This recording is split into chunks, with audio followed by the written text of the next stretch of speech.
안녕하세요. 성경 잘 읽고 계신가요?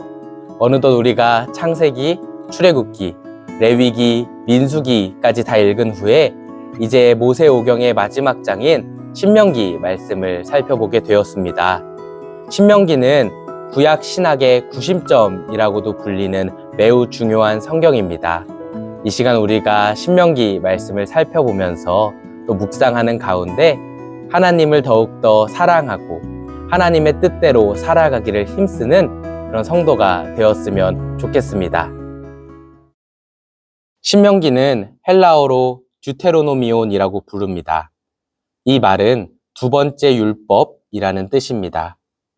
신명기는 모세의 마지막 설교이자 출애굽기와 레위기에서 말했던 율법을 다시 한번 말하는 두 번째 율법입니다. 첫 번째 율법과 다른 점이 있다면 듣는 회중입니다.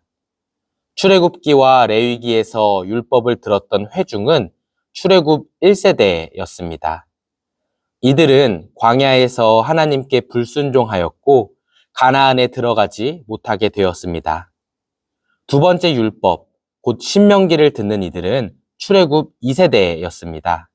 모세는 이 출애굽 2세대들에게 가나안 땅에서 어떻게 하나님을 위해 살아가야 하는지 일러줍니다.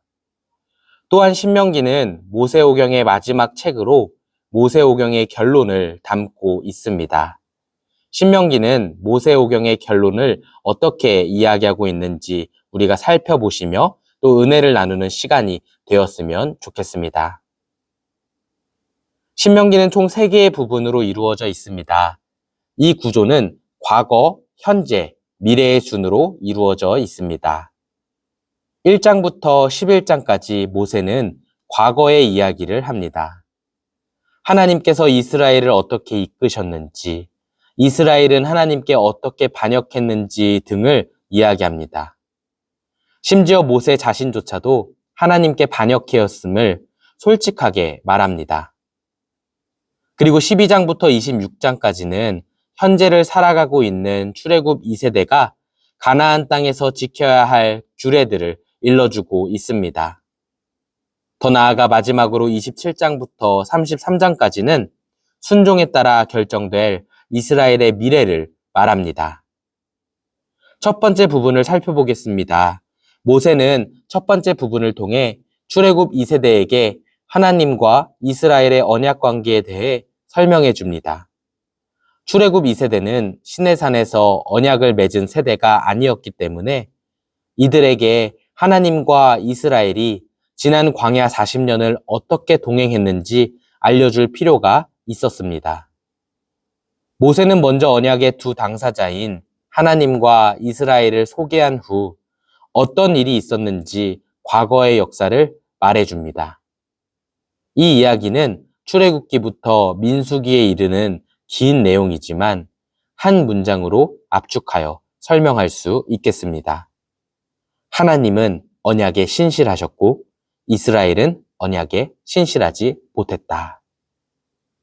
특별히 이 부분에는 이스라엘의 가장 유명한 기도이자 신명기의 가르침의 정수인 쉐마가 등장합니다. 신명기 6장 4절부터 5절까지의 내용이 바로 그 내용입니다. 쉐마는 두 가지 동사로 그 의미를 전달합니다. 바로 들으라와 사랑하라입니다. 들으라라는 히브리어는 듣는다는 행동과 그에 따른 반응을 수반합니다. 즉, 들으라는 것은 들은 대로 살아라, 말씀에 순종하라는 명령입니다. 사랑하라라는 히브리어는 사랑의 감정과 행동을 모두 포함하는 말입니다. 사랑하라라는 명령은 하나님을 깊게 사랑하고 그에 따른 삶을 살아라라는 명령입니다.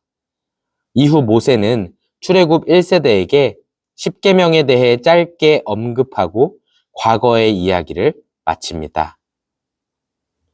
두 번째 부분은 신명기 12장부터 26장까지입니다.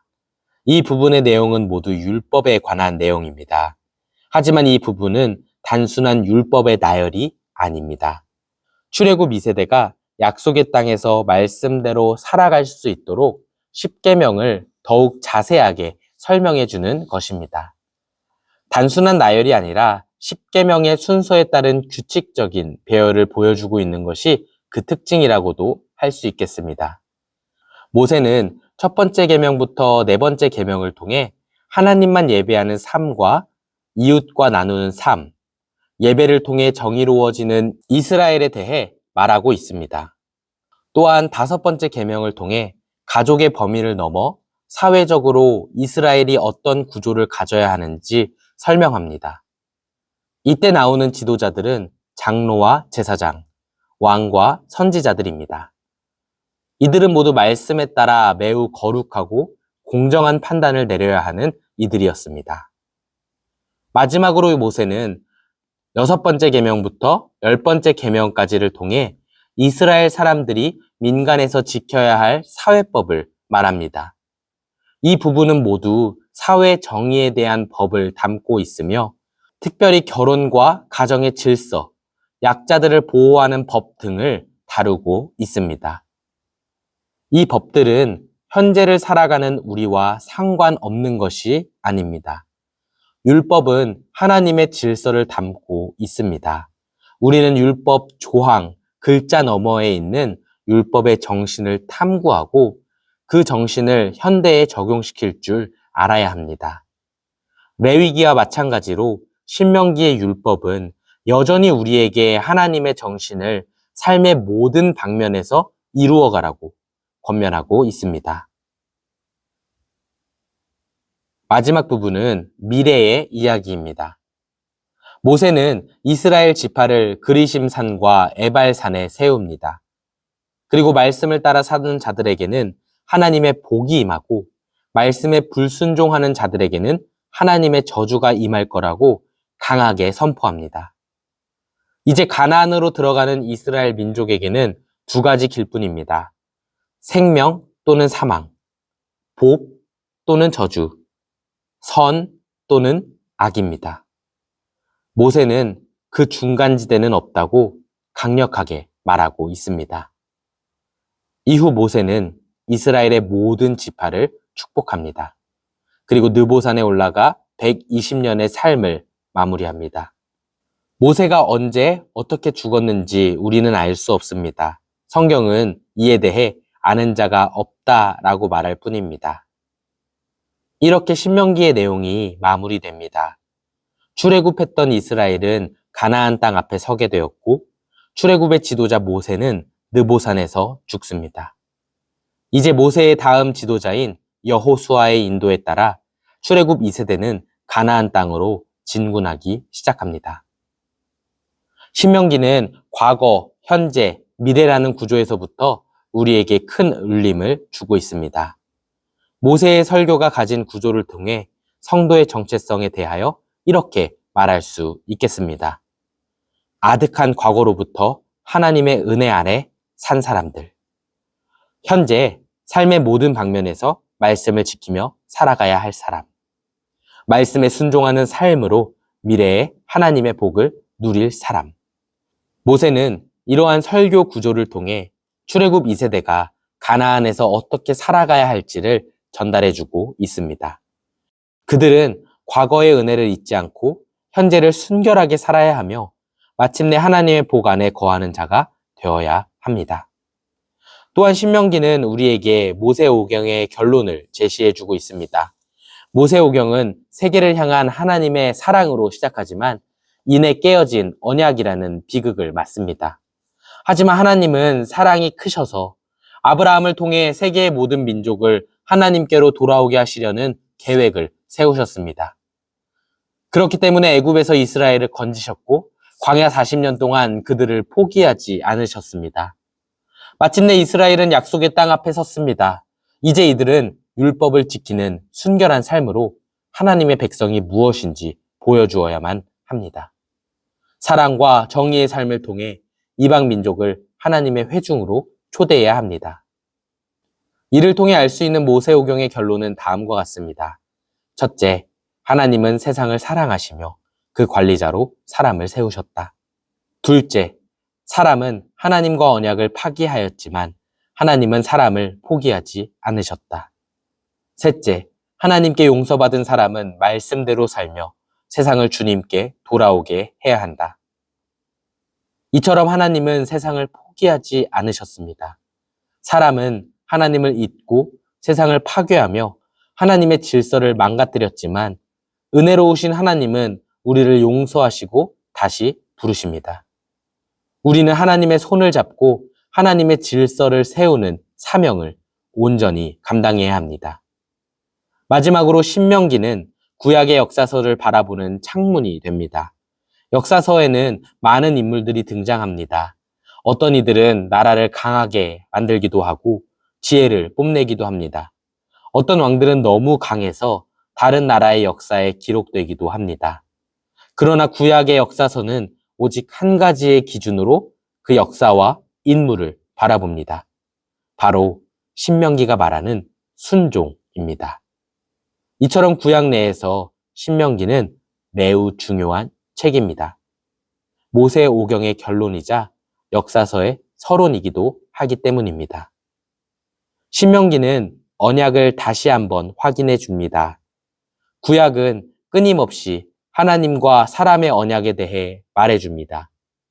에덴 동산에서 맺은 언약, 노아와의 언약, 아브라함과의 언약, 모세를 통한 언약, 그리고 다윗과의 언약입니다. 그러나 선지자 예레미야는 예레미야 31장을 통해 이 모든 언약이 깨졌음을 말합니다. 이는 하나님이 능력이 없으셔서가 아닙니다. 사람이 스스로 언약의 틀에서 벗어났기 때문입니다.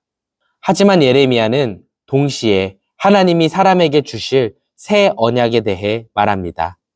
새 언약은 옛 언약보다 더 강하고 더 친밀하며 더 즉각적일 것입니다.